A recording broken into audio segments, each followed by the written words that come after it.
ನಾವು 50,000 ಚೇರ್ ಹಾಕಿದ್ವಿ. 50,000 ಮೇನ್ ಸ್ಟೇಜಲ್ಲಿ 50,000 ಚೇರ್ ಹಾಕಿದ್ವಿ. ಹೋದ ವರ್ಷ ನನ್ನ ಅನಿಸಿಕೆ 3 ದಿನ ಕಾರ್ಯಕ್ರಮಕ್ಕೆ ಕನಿಷ್ಠ 7 8 ಲಕ್ಷ ಬಂದಿದೆ. ಈ ಬಾರಿ ಸ್ವಲ್ಪ ಜಾಸ್ತಿ ನಿರೀಕ್ಷೆ ಇದೆ. ಸ್ವಲ್ಪ ತುಂಬ ಚೆನ್ನಾಗಾಗಿದೆ. ನೀವು ಬರ್ತಾ ನೋಡ್ಕೊಂಡು ಬಂದಿರ್ಬೋದು. ಹೋದ ವರ್ಷಕ್ಕಿಂತ ಈ ವರ್ಷ ತುಂಬ ಚೆನ್ನಾಗಾಗಿದೆ. ಆ ಕಾರಣಕ್ಕೆ ಇನ್ನೂ ಒಂದು DC ಮೇಡಮ್ ಹೇಳ್ತಾಯಿದ್ರು, ಇನ್ನೂ ಒಂದು 15,000 ಚೇರನ್ನು ನಾವು ರಿಸರ್ವ್ ಇಟ್ಟಿದ್ದೀವಿ. ಜನಸಂಖ್ಯೆ ಜಾಸ್ತಿ ಬರೋದು ಸಾಧ್ಯತೆ ಇದೆ. ಆ ಕಾರಣಕ್ಕೆ ಇನ್ನೂ ಒಂದು 15,000 ಚೇರನ್ನು ಎಕ್ಸ್ಟ್ರಾ ಇಟ್ಕೊಂಡಿದ್ವಿ ಅಂತ ಹೇಳ್ತಾರೆ. ಎಲ್ಲ ಸರೌಂಡಿಂಗಲ್ಲಿ ಮಾಡಿರ್ತೀವಿ. ಒಂದು ಕಡೆ ಇಲ್ಲೇ ಎಲ್ಲಿ ಮಾಡಿದ್ದೀವಿ ಅಲ್ಲಿ ಕೆಳಗಡೆ ಇಲ್ಲಿ ಊಟದ ವ್ಯವಸ್ಥೆಯಲ್ಲಿ ಫುಡ್ ಸ್ಟಾಲ್ ಎಲ್ಲ ಕಡೆ ಫುಡ್ ಸ್ಟಾಲ್ ಹಾಕಿದ್ವಿ.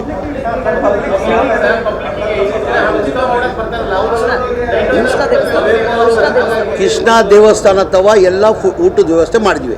ತಿಂಡಿದ ವ್ಯವಸ್ಥೆ, ಮಧ್ಯಾಹ್ನ ಊಟದ ವ್ಯವಸ್ಥೆ, ಸಾಯಂಕಾಲ ಊಟದ ವ್ಯವಸ್ಥೆ. ನನ್ನ ಅನಿಸಿಕೆ ತಮಗೆಲ್ಲ ಗೊತ್ತಿದ್ದಂಗೆ ಮಾಧ್ಯಮದವ್ರಿಗೂ ಯಾವ ವರ್ಷವೂ ಸಮಸ್ಯೆ ಏನು ತೊಂದರೆ ಆಗಲಿಲ್ಲ. ಈ ವರ್ಷವೂ ತೊಂದರೆ ಆದಂಗೆ ನಾವು ನೋಡ್ಕೊಳ್ತೀವಿ.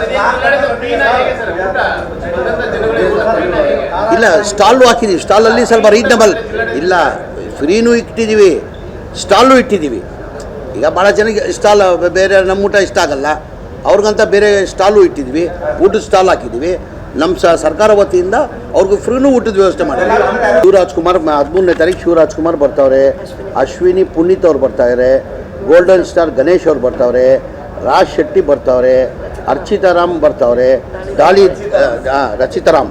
ರಚಿತಾರಾಮ್ ಡಾಲಿ ಅವರು ಬರ್ತಾರೆ, ಡಾಲಿ ಧನಂಜಯ ಅವ್ರು ಬರ್ತಾಯಿದ್ದಾರೆ. ಬಿಗ್ ಬಾಸ್ ವಿನ್ನರ್ ಎಷ್ಟು ಬೇರೆ ಇದೆ ಇಲ್ಲಿ ಬಿಗ್ ಬಾಸ್ ವಿನ್ನರ್ಸ್ ಈಗ ತುಂಬ ಡಿಮ್ಯಾಂಡ್ ಆಗಿದೆ ಅವ್ರದ್ದು. ಟೋಟಲ್ ಹೋದ ಬಾರಿ ಒಂದು 14-15 ಕೋಟಿ ಆಗಿತ್ತು. ಈ ಬಾರಿನೇ ಅಷ್ಟೇ ಆಗ್ಬೋದು. ಜೈದ್ ಖಾನು ಬರ್ತಾ ಇದ್ದಾರೆ. ನಾನು ಬಂದರೆ ಅವ್ನು ಬಂದಂಗೆ ತಾನೆ. ನಾನು ರಿಯಲ್ ಹೀರೋ, ಅವ್ನು ರೀಲ್ ಹೀರೋ.